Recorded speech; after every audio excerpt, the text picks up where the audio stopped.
নমস্কাৰ, মই জয়মতী ডেকাই মোৰ চেনেললৈ আপোনালোকক আদৰণি জনাইছোঁ, সম্ভাষণ জনাইছোঁ আৰু মৰম চেনেল যাচিছোঁ, শুভেচ্ছা যাচিছোঁ। সকলোৱে আপোনালোকে চাগে ভালে আছে আৰু মোৰ অলপ ভালেই, অলপ গাটো অলপ দুৰ্বল লাগি আছে আৰু গতিকে পুনৰ আপোনালোকৰ ওচৰত মই এটা প্ৰাৰ্থনা শ্বেয়াৰ কৰোঁ বুলি ভাবিছোঁ। মোৰ মনটোৱে আমনি কৰি আছে, সন্ধ্যা হ'লে প্ৰাৰ্থনা এটা গাওঁ মন্দিৰত। এতিয়া আজিকালি মন্দিৰত মই যাব নোৱাৰা হৈছোঁ, মোৰ নিজৰ মন্দিৰতে অলপ কষ্ট পাওঁ, সেইকাৰণে মই ভিতৰতে প্ৰাৰ্থনাটো গাইছোঁ। আপোনালোকে সহযোগ কৰিব, শুনি ভাল পাব, মই গাই ভাল পাওঁ, সেইকাৰণে আপোনালোকে চাব আৰু শুনিব। সকলোতে ল'ৰা ছোৱালী আনন্দ পাব সন্ধ্যা সময়ত প্ৰাৰ্থনা এটা গালে।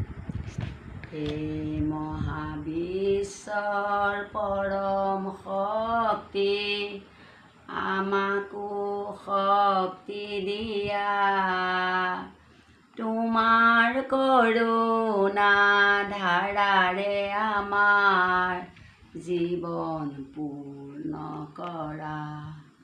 আমাৰ প্ৰাণৰ অকণি পাত্ৰ প্ৰেমেৰে ভৰাই দিয়া, পিতা মাতা গুৰু অতিথিলৈ মনত ভক্তি দিয়া। হে মহাবিশ্বৰ পৰম শক্তি, আমাকো শক্তি দিয়া, তোমাৰ কৰুণা ধাৰাৰে আমাৰ জীৱন পূৰ্ণ কৰা। আমাৰ মনৰ কোণে কোণে সত্য ঢালি দিয়া, সত্যমেৱ জয়তে বাণী প্ৰাণত আঁকি দিয়া। হে মহাবিশ্বৰ পৰম শক্তি, হে মহাবিশ্বৰ পৰম শক্তি, আমাকো শক্তি দিয়া, তোমাৰ কৰুণা ধাৰাৰে আমাৰ জীৱন পূৰ্ণ কৰা।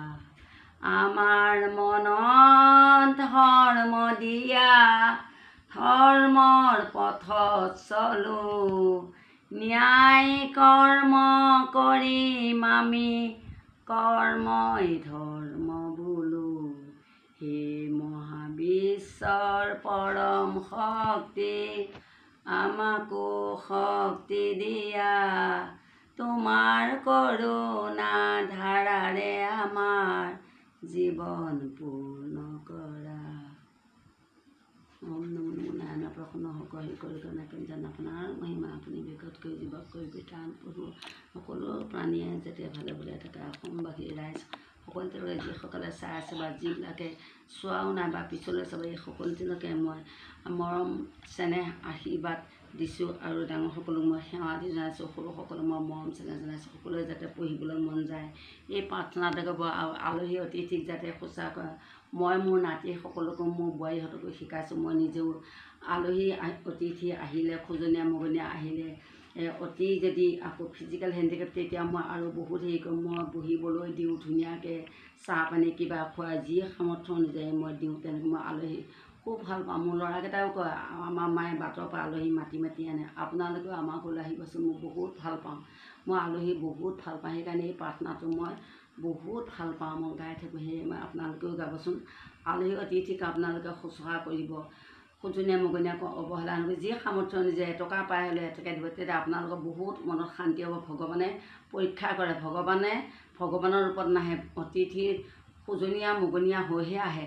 তেওঁলোকক বহুত আশীৰ্বাদ দিয়ে, তেওঁলোকে এটকা দিয়ে, তেওঁলোকক বহুত তেওঁলোকক আশীৰ্বাদ দিয়ে, সেইমতে সংসাৰখন সুখত থাকে। এই প্ৰাৰ্থনা তোমালোকৰ ওচৰত আগলৈ যাতে আকৌ মই দিব পাৰোঁ, আপোনালোকক শক্তি দিওঁ। মই বহুত এণ্টিবায়'টিক বেজী টেবলেট এইবোৰ খাই আছোঁ যে, সেইকাৰণে অলপ দুৰ্বল হৈ আছোঁ, ভাত পানী ভালকৈ খাব পৰা নাই। আপোনাৰ ওচৰত কিবা যদি ভুল আছে, মোৰ চেনেলটো শ্বেয়াৰ কৰিব, লাইক কৰিব, ছাবস্ক্ৰাইব কৰিব আৰু কমেণ্ট কৰিব।